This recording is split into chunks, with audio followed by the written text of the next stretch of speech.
Good morning, guys. Um, again, I'm sorry I can't be in class with you, but I'm leaving this video here so that you guys can get through today's worksheet. Okay, so um, I've adjusted this set of notes today, so do now for today. You're not going to have one. Tomorrow we will complete the goals worksheet based on the vectors quiz. So just wait for that tomorrow. Again, I'll give you all your grades tomorrow. So just wait for that. This lesson's a fairly simple one, and so I don't think you guys will have problems with it on to do it on your own.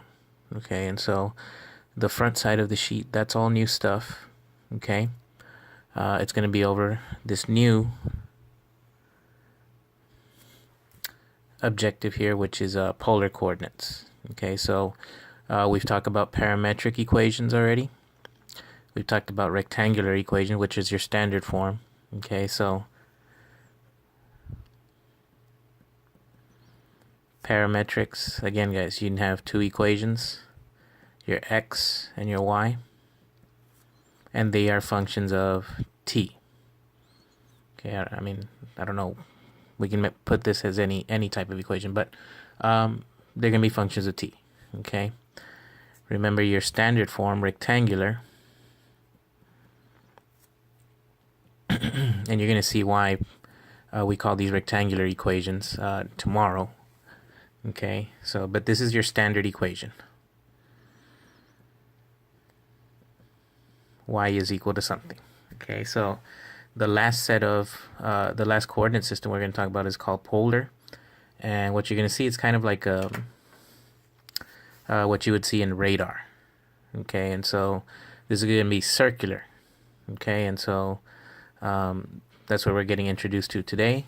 The front side of your worksheet is based on this, and turn it into the bin. Just leave it in by the end of the class period. There's a couple of questions in the back as well, so it's due front and back. So you all need to finish both sides.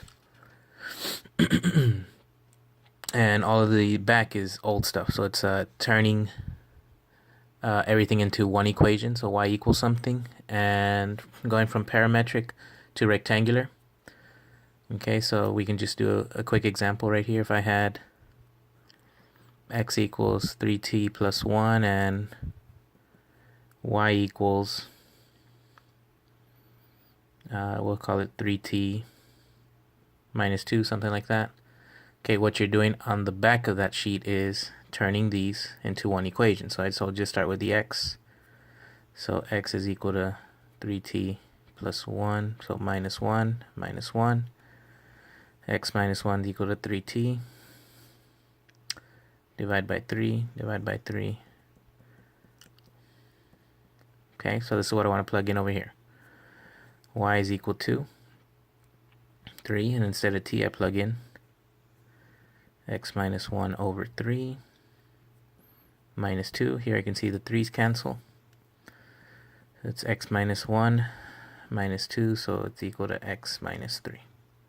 Okay, just an example of what we're doing in the back. Okay, just a reminder.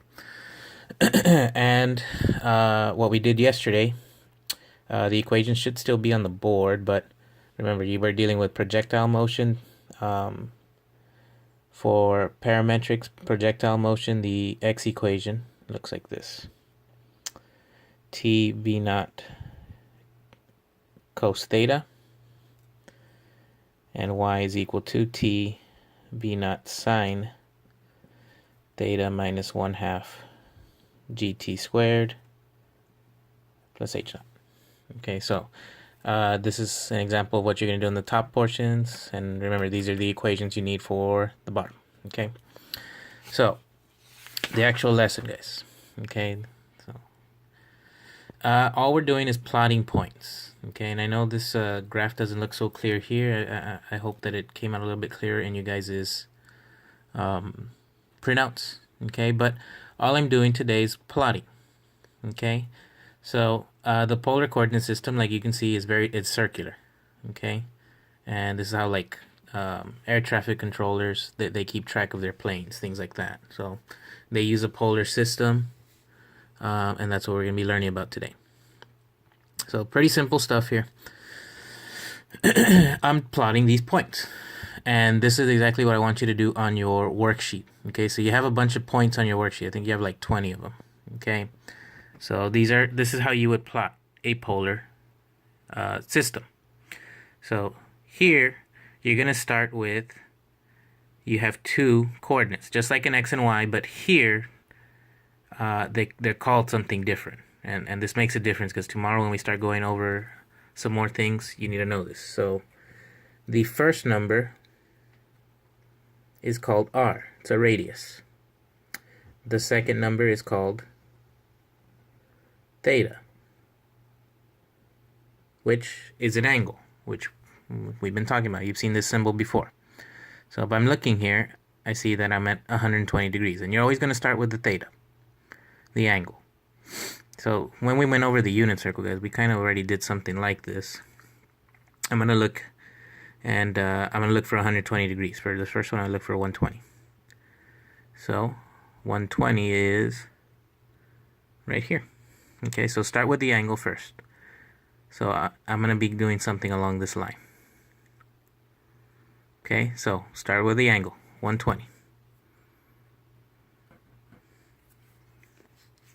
And this is telling me that I have a radius of 1. So I move 1 unit away from the center. So you're going to go to 120.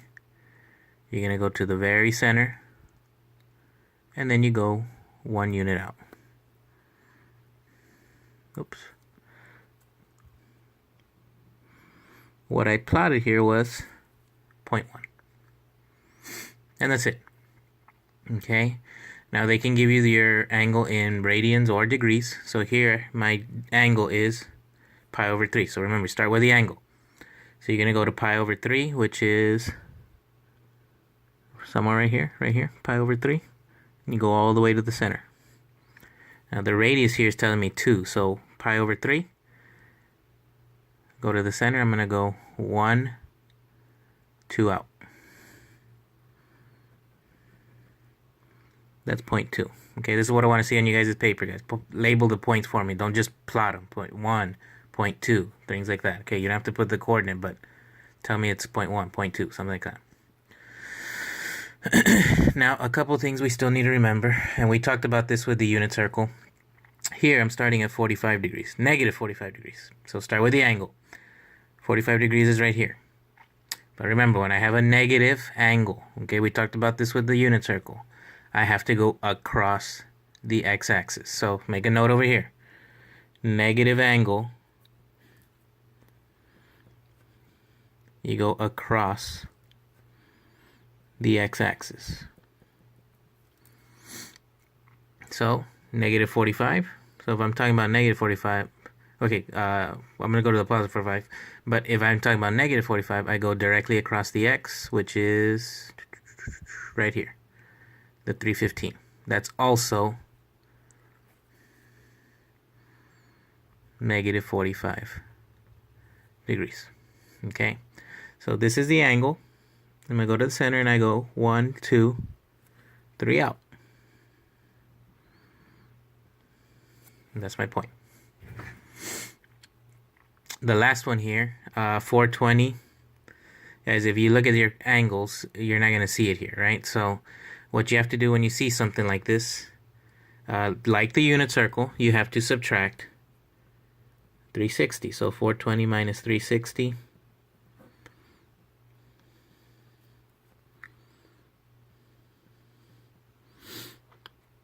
is 60 degrees. So coming back here, you're going to go to 60 degrees, which is right here, pi over 3. Same thing. Go to the very center. And this is telling me to go 4 units out. So going to the center, 1, 2, 3, and 4. This is 0.4. Okay, so simple, not very hard.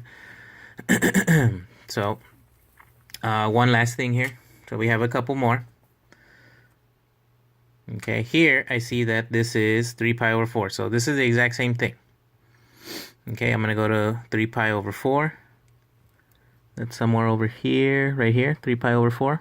I know this is a little hard to read, but this is 3 pi over 4, so go to the center.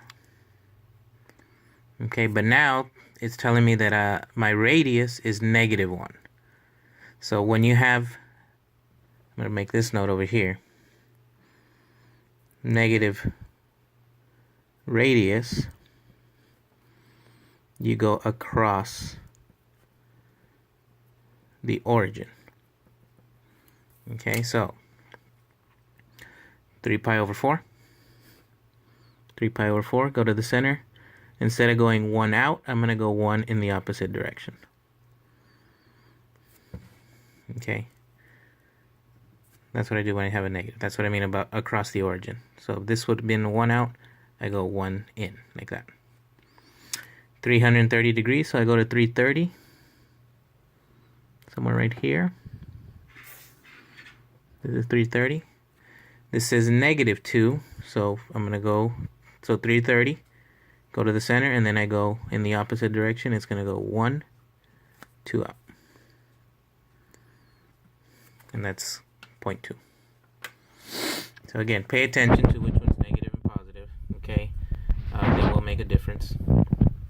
And that's today's lesson, okay, guys? So, again, guys, I'm sorry I can't be there. I do need to take care of something. I apologize again. But complete the worksheet, behave, and I will see you all tomorrow. Okay?